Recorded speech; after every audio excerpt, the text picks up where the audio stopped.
Você já sentiu que a mensagem da Bíblia vai muito além do que está escrito nas páginas? Hoje vamos mergulhar numa visão poderosa e arrebatadora. A interpretação espírita da Bíblia, dos Evangelhos e das cartas de Paulo, revelando uma dimensão que a maioria das pessoas nunca experimentou. Imagine a cena. Jesus, não como uma figura distante, mas como aquele que desceu entre nós como um tabernáculo vivo, revelando que o divino pode caminhar ao lado de cada um de nós. Pense comigo. E se tudo aquilo que você já leu, estudou ou ouviu falar sobre as Escrituras estivesse esperando para ser revelado sob uma nova luz? Nesse vídeo você vai sentir o impacto espiritual de compreender que a mensagem de Jesus é uma chave viva que abre o coração humano, uma chave que transcende religiões, tradições e interpretações literais. Agora, continue comigo até o fim dessa jornada, porque o que você vai descobrir a seguir pode transformar a sua fé para sempre. Você está pronto? Meus queridos irmãos, internautas, estou muito feliz. Aproxima-se mais uma comemoração da descida desse grande rei, desse grande iluminado espiritual que é Jesus em nossas vidas. E sempre que chega um momento como esse, a gente não pode deixar de refletir o trabalho magnífico que ele tem feito, fez e fará por todos nós com seu amor e com a sua dedicação. Existe uma parábola, é uma parábola judaica, e como nós tivemos a sugestão de Zé Carlos, 20 minutos para falar da Bíblia, o Evangelho e as cartas de Paulo à luz da doutrina espírita, eu vou falar partindo de Jesus. Eu tenho uma obra que todos, talvez vocês, grande parte, não conheçam. Essa obra se chama Jesus, o Messias das Nações. Essa obra foi a minha tese de pós-doutorado em Ciência das Religiões pela PUC de Goiânia. E esse livro, ele mostra exatamente a importância desse homem que veio, como ele diz em João 10, para que todos tenham vidas. A palavra vida, na língua que Jesus falava, é plural. Daí o que ela calha muito bem com o princípio das múltiplas existências defendido por Orígenes, com muitos estudiosos e rabinos do judaísmo.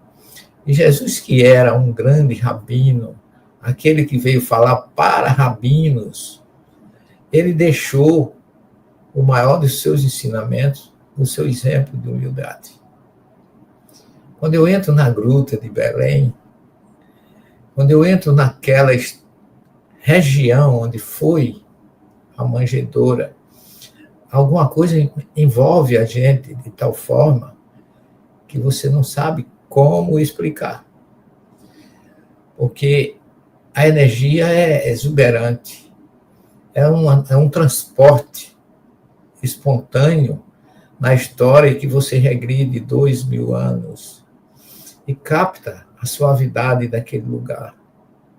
Diante da manjedoura, o local onde Jesus nasceu, que tem uma estrela de 14 pontas, simbolizando a sua linhagem de Davi, porque a palavra Davi em hebraico, ela no quarto nível de interpretação espiritual, cabalístico, ela forma, dentro da doutrina ou do princípio da gematria, 14 pontas, a estrela que Jesus tem, não é 6, que 6 é a estrela de Davi, mas 14 pontas é o número 14 que representa o nome Davi, na linhagem de Abraão até Jesus, de Abraão a Davi, 14 gerações, de Davi ao cativeiro da Babilônia, mais 14, do cativeiro da Babilônia até Jesus, mais 14. 42 gerações, desde Abraão até a descida dele. E a parábola judaica, que eu comecei a citar para vocês, fala que um rei muito importante, vivia no seu palácio e não se encontrava com o seu povo. Mas que quando chegava no mês de Elul, que é um mês judaico que precede o Ano Novo Judaico, que é diferente do nosso, esse mês gira em torno de agosto. Em hebraico chama Elul, que é um acróstico da obra de Salomão, Cântico dos Cânticos, que diz: eu estou para meu Deus, como meu Deus está para mim.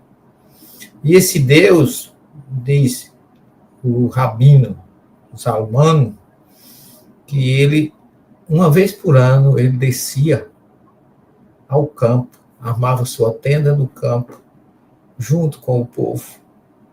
Enquanto ele estava no seu palácio, os humildes, os simples, não tinham acesso.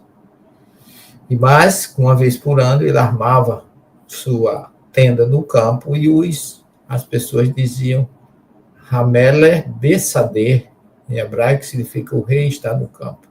E no campo, ele permite que as pessoas se aproximem dele. Isso é uma parábola da corrente racídica judaica, que fala que Deus desceu na forma de tabernáculo entre o seu povo e habitou entre eles, formando a possibilidade de que o povo ficasse mais próximo do rei. E coincidência não existe. Jesus, no seu programa, ele imita essa parábola, porque ele desceu lá das alturas, como diz João no prólogo do seu evangelho, se revestiu de carne e habitou entre nós. E nessa sua descida, ele ficou como um verdadeiro tabernáculo, caminhando entre os humildes, os doentes, os mais pobres, curando, amparando, ensinando, com todos os seus fenômenos de cura, de transfiguração, de todas as ações resumidas daquilo que ele já tinha enviado através de Abraão, Isaque e Jacó e os profetas e Moisés, na primeira revelação. Todos aqueles fenômenos se resumem na descida dele, que como um rei também, não no mês de agosto, que é o mês que corresponde ao precedente, setembro, que é o Rosh Hashanah, o Ano Novo Judaico, mas ele desce nesse mês que nós comemoramos, que é dezembro, precedente do Ano Novo, que é o mês de janeiro. Coincidências não existem, metáforas não existem nesse sentido, quando a realidade maior é a presença de Jesus entre nós, onde a gente não pode esquecer todo o legado maravilhoso que ele nos deixou. E ele se revestiu de carne, e João usa um verbo chamado, a palavra mishkan, que é tabernáculo, é a palavra que João usa quando refere-se à descida de Jesus entre nós. Ele diz que o verbo se revestiu de carne e tabernaculou entre nós. Ele desce como um tabernáculo que, enquanto o povo teve no deserto, Moisés abriu um tabernáculo, construiu sob orientação do alto, lá no capítulo 25 do Êxodo, para que Deus permanecesse entre as 12 tribos de Israel. E Jesus desce na forma de tabernáculo, numa humildade incalculável, porque ele disse: o filho do homem, a raposa tem suas tocas, as aves seus ninhos, mas o filho do homem não tem uma pedra onde recostar a cabeça. Então ele desceu desprovido de tudo. Seu nascimento foi uma manjedoura, sua vida foi um tabernáculo, caminhando da Judéia, da Galiléia para Samaria, da Samaria para Decápolis, de Decápolis para a Judéia, resgatando, de uma certa forma, tabernaculando, porque ele não teve um lugar para viver, viveu temporariamente na casa de Pedro, mas como hóspede. Ele não tinha um lar constituído, ele vivia servindo, amando, dizendo para todos: eu sou a luz do mundo, eu sou a água viva, eu estou aqui por causa de vocês, vinde a mim todos vós que estáis cansados e oprimidos, e eu vos aliviarei. Enfrentou dificuldades que nós enfrentamos hoje, de toda a natureza, com adversidades de entendimentos, com todas as interpretações equivocadas dos textos da Torá, que ele pregava tão bem, que ele ensinava tão bem, e que ele deu uma verdadeira lição talmúdica no Sermão do Monte, explicando o verdadeiro significado daquilo que ele já tinha enviado através dos seus emissários a Moisés no Sinai. Moisés recebeu a primeira revelação no Sinai e Jesus explicou a primeira revelação no Monte das Bem-aventuranças. Então, a completude e a singularidade básica da descida de Jesus entre nós é magnífica, porque ele convocou um grupo para elaborar um projeto infalível, o projeto dele de amor, ninguém vai destruir nunca.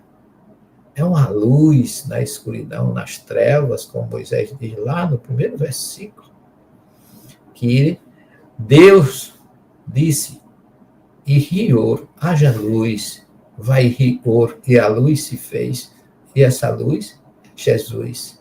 Ele já está nos primeiros versículos, aliás, no primeiro versículo escrito por Moisés, no texto original, Jesus já está ali. E Emmanuel diz na obra Caminho da Luz, que Jesus é a luz do princípio, em suas mãos divinas repousam todos os destinos da humanidade. Ele veio como luz, o profeta Isaías solicitou para nós e nos convocou a entender a chegada dele com vários sinais. Lá no capítulo 9, versículo 1, ele diz assim, o povo que andava em trevas viu uma luz. As trevas da primeira revelação recebeu a luz, segundo Isaías 9. E ele diz, terra de Zabulon e Naftali, sobre ti descerá uma luz, o povo que vivia nas trevas viu essa luz, e a terra de Zabulon e Naftali se enquadra perfeitamente naquela região de Cafarnaum, que fica às margens do mar da Galileia. Outro local, e chegar ali para mim é misericórdia de Deus, é prêmio, é privilégio, é bênção, sentir aquela mesma brisa do mar da Galileia nos envolvendo como se fosse uma nuvem de fluidos benéficos, reconfortadores, rejubiladores, iluminadores. Jesus elegeu uma equipe para mostrar para a gente que ninguém faz nada sozinho, que a gente precisa ter suporte, colaboradores, seara, pessoas que trabalhem conosco, colaborando, e ele formou um grupo imbatível. E, curiosamente, ele nasce no centro do planeta, no Oriente Médio, onde fica, de um lado, dividindo Ásia e África, Ásia de um lado, África do outro, ele ali no meio, naquela região, bem apertadinho, entre o Egito ao sul, a Síria ao norte, num local que ele funciona, a sua energia, como um grande farol que ilumina todo o planeta Terra.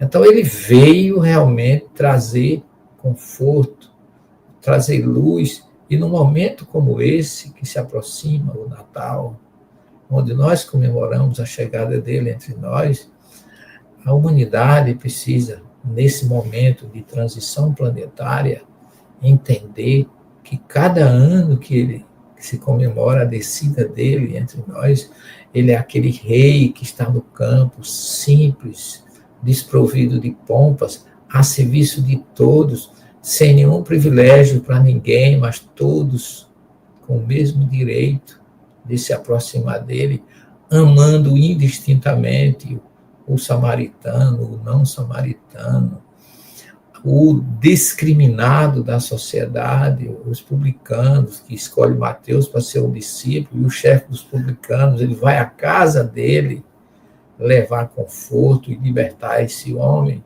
na figura de Zaqueu, dando exemplo de que a gente tem que ser, como ele diz, a água viva, que você não precisa tirar do poço de Jacó.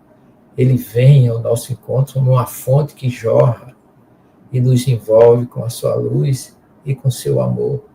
Então, o momento realmente é forte. Aonde ele nasce, ali na Judéia, imaginem, ali tem uma linha ancestral, desde Ruth, que é a bisavó de Davi, até ele, as pessoas que se envolveram ali, Boaz, Noemi, Tudo isso em Belém, Betlehem, casa do pão em hebraico. Eu sou o pão da vida de Jesus. Nasce numa pequena cidade, que significa casa do pão, complementando o pão material, o pão espiritual, trazendo mais e mais mensagens. Ruth, uma das mulheres não judia, considerada a primeira conversão do judaísmo, é da sua linhagem, é a bisavó de Davi, e ele nasce nessa linhagem, e de Ruth, Davi, Raquel, tudo pessoas ligadas à primeira revelação, deixaram uma marca forte naquela região de Belém. Os campos de Boaz, onde ele conheceu Ruth, a moabita, escolheu como esposas, originando a linhagem de Davi, uma ancestral mulher, porque se você pegar a genealogia de Mateus, só tem homem. Abraão gerou Isaac, Isaac gerou a Jacó, Jacó gerou a Judá. Mas quando chega lá na frente, antes de Davi, da décima geração, aparece Ruth, a moabita, a primeira mulher convertida. Noemi a despachou: você não tem mais compromisso comigo, siga sua vida. E ela disse: eu serei sempre tua fiel servidora, o teu Deus será o meu Deus, o teu Senhor será o meu Senhor.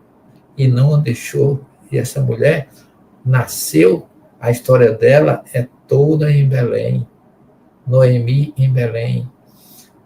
Jacó, com seu grande amor por Raquel, imortalizado nas obras do Luís Vaz de Camões, na poesia sobre Jacó que ele fez, o amor número 1 da sua vida, que ele se viu a Labão 14 anos para poder ter acesso a tê-la como esposa. Ela morre de parto em Belém.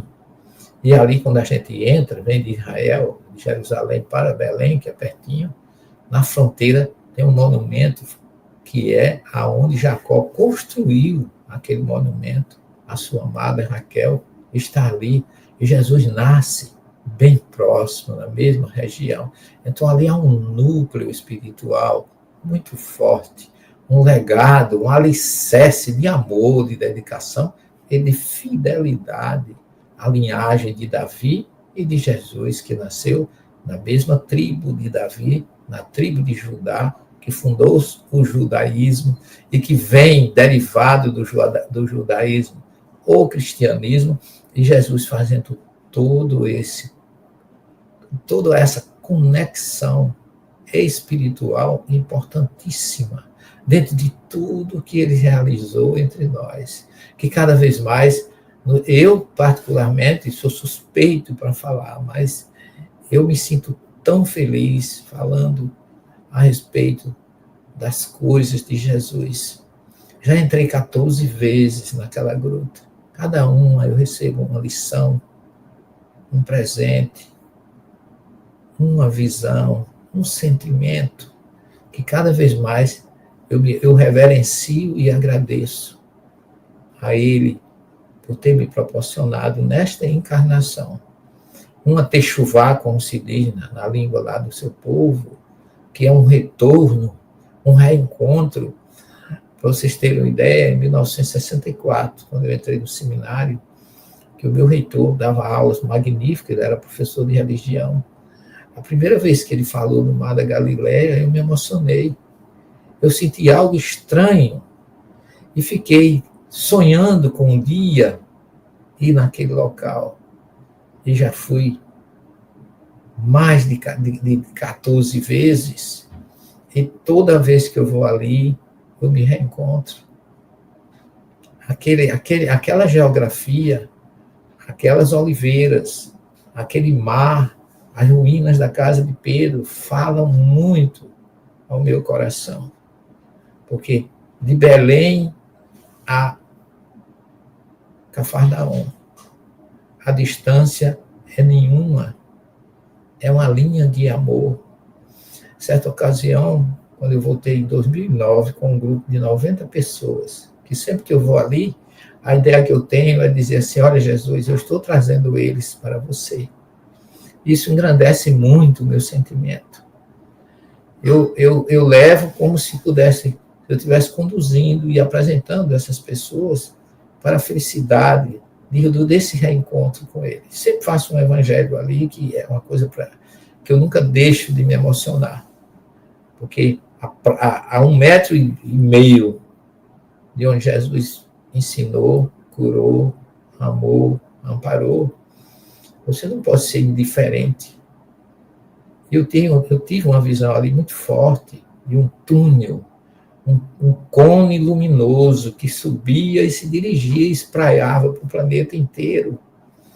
Jesus tem um amor muito grande pelo planeta Terra, que é um planeta azul, admirado por aqueles que vão lá para os altos, pelos astronautas. Ninguém deixa de fazer esse comentário, que a Terra é linda, é azul, é bela. De lá não é visto fronteiras, todos são iguais. Aqueles que sobem um pouco mais, vê esse planeta com carinho. Imagine Jesus, materialmente elevado, os homens que ali vão, eles olham para o planeta e dizem, ela é linda e ela não tem fronteiras. As divisões são humanas. Se alguém que sobe um pouco do ponto de vista material tem esse pensamento, imagine Jesus, que nos ama e que recebeu com todo carinho de Deus a felicidade, como ele diz no capítulo 17 de João, de cuidar desse planeta de expiação e prova e devolvê-lo regenerado. Então, chegar a um momento como esse, que nós estamos nos aproximando, nesse mês de festa, a gente tem que chamar a atenção, vivemos uma transição. O momento é de doação, de oração, de voltarmos todos nós para a mensagem que ele nos deixou. Porque além de ter amado, ensinado e praticado, ele ainda deixou um legado de amor através de Moisés e os profetas, e ele mesmo veio deixar e ainda nos enviou um consolador para a terceira revelação, vir complementar, amparar e relembrar tudo que ele ensinou. Então é um momento da gente não pensar em festas materiais. Saber que na época de Natal, o dono da festa é Jesus, não é Papai Noel, não é produto A, B ou C, não é a ceia. A ceia, sim, é importante para reunir a família e para que todos comunguem com esse pensamento e a gratidão desse rei que desceu para viver entre nós. Não é o comes e bebes, o exagero, de maneira nenhuma. Temos que lembrar e reverenciar que ele é o dono da festa. É ele que merece todo o nosso carinho, toda a nossa reverência por tudo que ele fez por nós. Vamos cada vez mais sedimentar esse pensamento e distribuir na família, entre os amigos, nas nossas casas espíritas e não espíritas, em todos os momentos, aqueles que estão a serviço do Cristo em qualquer religião, têm a obrigação de reverenciá-lo aonde estiver, porque Jesus não veio só para o Ocidente, ele está em todas as religiões do planeta, no zoroastrismo, no budismo, no hinduísmo, no Bahá'í, em todas as religiões cristãs e não cristãs, no judaísmo, no islamismo, aonde existir um ensinamento de perdão, de amor e de convergência e paz, aí ele está. Não vamos deixar que esse dono da festa, esse rei que está conosco no campo até hoje, que disse onde estiver mais de um reunido, eu estarei. Não vos deixarei sós, e estarei com vocês até a consumação dos séculos. Vamos lembrar disso com carinho, com esperança e com confiança de que ele realmente continua conosco e continuará até a regeneração planetária. Obrigado e uma boa noite para vocês. Obrigado aí também ao Severino, pelas falas, a lembrança de Jesus, do cenário. E vamos tentar aqui também ser bem sucinto para atender o objetivo.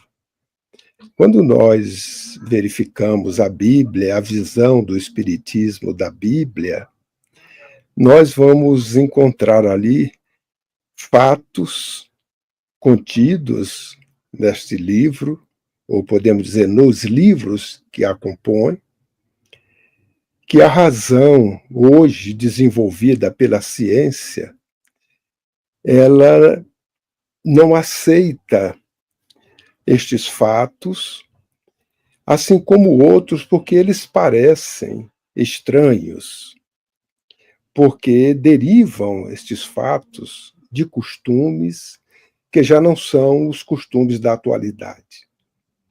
Mas, mesmo assim, haveria uma parcialidade se o Espiritismo e nós não reconhecêssemos que a Bíblia, ela guarda grandes e belas coisas.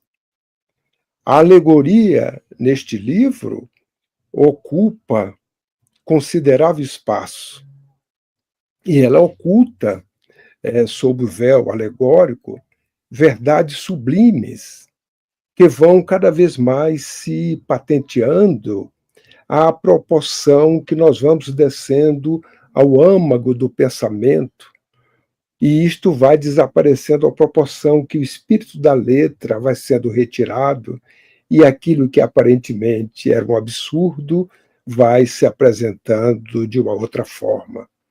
É uma obra magnânima, porque nela está contido o Novo Testamento. O Novo Testamento é a doutrina divinal de Jesus. É neste Novo Testamento, podemos dizer que ele escolheu 4 jornalistas para escrever os seus evangelhos de feitos, é que nós vamos encontrar esta mensagem divina pelo testemunho de Jesus. Como mesmo afirma João, ele diz que as palavras são de Deus. Agora, o testemunho é dele, inigualável. Semeou o amor que jamais deixará de frutificar. Até então, havia profetas, e quando ele se referiu a João, dizendo que dos nascidos de mulher ele era o maior, afirmou que não haveria mais profetas, porque a sua doutrina divinal estaria à disposição da humanidade, trazendo o inigualável amor que ele nos legou.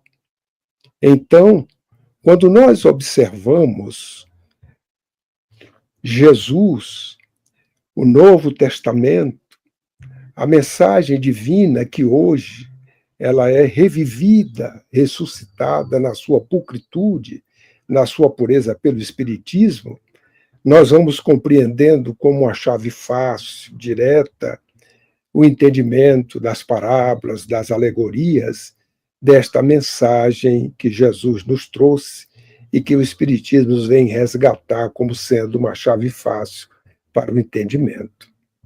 Quanto às epístolas que nós vamos encontrar também nesta grande obra, nós verificamos à luz do Espiritismo, pela mediunidade de Chico Xavier, que vem nos desvelar no livro Paulo Estevão detalhes que naturalmente não vamos encontrar nos escritos da Bíblia, mas nas revelações que os Espíritos nos trazem e que o Espírito de verdade vem nos falar no capítulo 6 do Evangelho segundo o Espiritismo, para que nós meditemos sobre as coisas que nos são reveladas.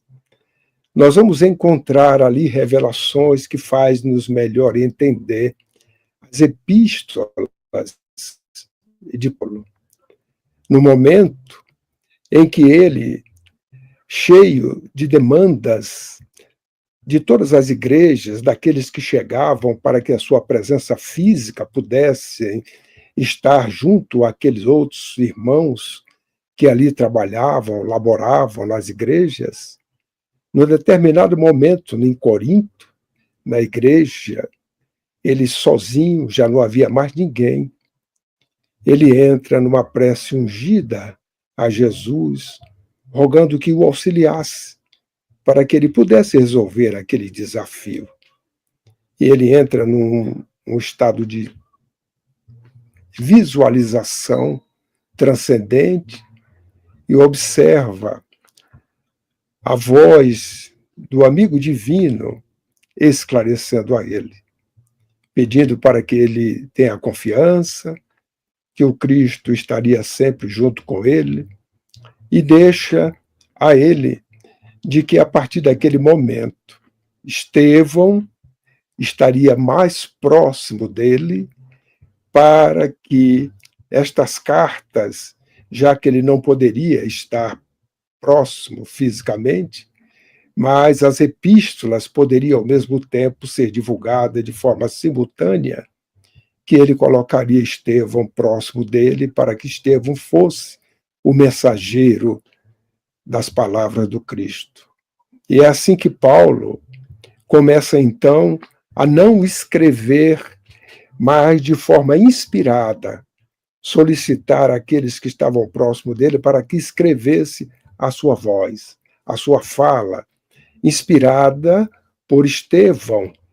E nós sabemos e deduzimos de que, na realidade, as epístolas são palavras de vida eterna, vinda do Cristo, intermediada por Estevão, e na inspiração de Paulo chegando até nós, como palavras atemporais, de vida eterna, que nos dias de hoje ainda estamos debruçando sobre as mensagens, mas especificamente quando observamos versículos conforme Emmanuel nos traz em comentários sábios para nos elucidar nos dias de hoje as situações que vivemos tão semelhantes àquela época e que as palavras encontradas nas epístolas vêm nos esclarecer, nos consolar e nos dar um caminho, um rumo para que nós possamos continuar com o Evangelho de Jesus sendo o nosso roteiro. E nestes dias que nós nos aproximamos realmente desta data em que se convencionou o nascimento de Jesus, é um momento que podemos dizer mágico, de um mês onde a psicosfera da Terra muda, e recordo-me do venerando Dr. Bezerra, que nos diz que todo aquele que ama, e é o desejo de todos nós, e não conhece Jesus, se encontra na sua psicosfera. E a humanidade inteira, neste mês, é condicionada ao amor, à lembrança dele, da paz, da fraternidade, e nós nos encontramos sobre a psicosfera do Cristo. Mas Dr. Bezerra vem dizer também, aquele que ama e o conhece, está em sintonia com ele. Então nós, que já o conhecemos, através desta doutrina que resgata a pureza do seu evangelho e que vem progressivamente nos atualizando sobre os evangelhos de feitos de Jesus, quando vemos uma Amélia Rodrigues falando-nos de Cafarnaum, falando-nos da casa de Pedro, no dia ensolarado, aonde a multidão ali se encontrava, e Pedro, naquele instante, alegre, observando Jesus, com o cuidado, o carinho, com todos aqueles que o buscava. Jesus olha para ele e ele entende que já estava na hora de encerrar os assuntos. E ele pede para que todos esvaziem a sua casa, que o mestre precisava descansar. E vamos vê-lo agora no fundo da casa de Pedro, sobre a brisa do mar de Cafarnaum, debaixo de uma árvore frondosa, sentado em meditação, e Pedro se aproxima dele e começa a olhar o perfil do mestre, admirá-lo e dizendo assim na sua intimidade, como o mestre é belo. E naquele instante, verifica que o mestre estava em meditação e ele também entra em meditação. E quando desperta, observa que o mestre estava com lágrimas aos olhos e pergunta ao mestre, Senhor, deves estar alegre pelo trabalho executado durante o dia, porque naquele dia, dentre todos aqueles que ele havia tratado e cuidado e curado, teve Natanael ben Elias, aquele que é o paralítico de Cafarnaum, que adentrou a casa de Pedro pelo teto. E Jesus havia recomendado a ele, no momento em que ele disse o que desejava, já que Jesus perguntou a ele: Natanael, o que queres que eu faça? E Natanael, surpreso, a primeira coisa é que jamais tinha encontrado Jesus, e naquele instante diz assim: Mestre, me conheces? E Jesus disse: Natanael, conheço a todas as minhas ovelhas. Ele conhece a todos nós da humanidade terrena, na intimidade, quem somos, o que necessitamos. Mas mesmo assim, perguntou a Natanael. E ele disse que levantasse, ele diz: levanta, pega a tua maca e vai para casa. E naquele momento, Pedro, ao questionar Jesus, com os olhos em lágrimas, imaginando que deveria ser pela alegria do trabalho, o labor diário, Jesus diz para ele: não, Pedro. E aí Pedro diz assim: não entendo, mestre, por que choras então? E Jesus diz para ele: neste instante, Natanael, extraente bilhas de vinho, comemorando a sua cura, com os amigos bêbados, as mulheres sensuais. E naquele momento, a gente observa que a recomendação de Jesus, quando disse a Natanael: levanta, pega a tua maca e vai para casa. Ele não atendeu. E assim Jesus veio nos recomendando ao longo dos seus evangelhos de feitos, e nós, muitas das vezes, não atendemos às suas recomendações. E nestes dias que se aproxima do Natal, nós que já o conhecemos e o amamos, que estamos em sintonia com ele, lembremos o que há pouco nos falou o nosso carinho, o nosso irmão Severino. Esqueçamos das coisas do mundo, porque o aniversariante é Jesus. Não é Papai Noel, não é o trenó, não é a neve, nem a árvore de pinho, mas sim este amigo divino que chegou entre nós de forma tão singela, mas que foi a luz do mundo e que fez um convite a toda a humanidade. Vinde a mim, vós, que estáis aflitos e sobrecarregados. Tomai sobre vós o meu jugo, que eu vos aliviarei. Aprendei comigo, que sou brando e humilde, e achareis repouso para as vossas almas. O meu jugo é suave, o meu fardo é leve. E nós observamos que o convite de Jesus para estar a Ele é tomar sobre nós o seu jugo, que é a sua boa nova, o seu evangelho. É a condição que Ele coloca, e ao mesmo tempo como referência de um modelo a que nós devemos seguir para abrandamento dos costumes, para que também sejamos brandos e humildes, para que possamos assim achar repouso para as nossas almas. O seu jugo realmente, ele é suave e o fardo é leve, porque a única exigência que ele coloca como dever para os cristãos, os que assim se denominam, é a prática do amor e da caridade. Então, que possamos, neste Natal, que encerra mais um ciclo este mês de ano, podermos continuar com o Evangelho de Jesus sendo roteiro em nossas vidas.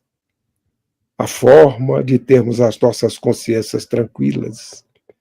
Mas para isso, é necessário que a ausência do mal não faça mais parte das nossas atitudes,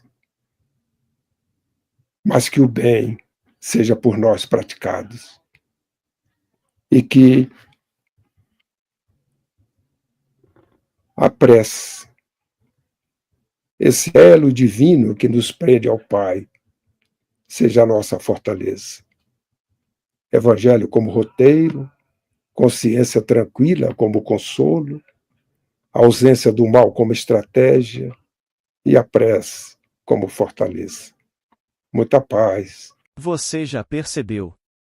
A Bíblia, o Evangelho e as cartas de Paulo, sob a visão espírita, não são apenas textos antigos.